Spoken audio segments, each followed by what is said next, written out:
Mas mabuti pa nga ba ang buo ang pamilya kung araw-araw namang nagsasakitan kayong mag-asawa? Pag nag-aaway kayong dalawa, ilingon nyo naman ang inyong mga mata. Makikita nyo kung paano kayo titigan at pakinggan ng inyong mga anak.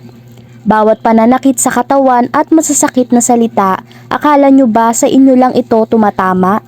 Hindi nyo lang alam na mas higit itong nakakasakit sa puso at isipan ng inyong mga anak na nakakakita. Minsan kausapin nyo ang inyong mga anak kung ano ang tumatakbo sa isip nila. Napakatalino ng mga bata at sasabihin nila kung ano ang nararamdaman nila. Baka hindi nyo lang alam, mas gusto pa nilang hindi na lang umuwi si tatay o si nanay. Kasi pag uwi ng isa sa kanila, away na naman ang dadatnan. Sometimes it's better to not be complete than to have a complete family habang ang mga bata naman ang natutroma. Isa itong masakit na katotohanan sa iilan, pero minsan pala, being incomplete means being complete.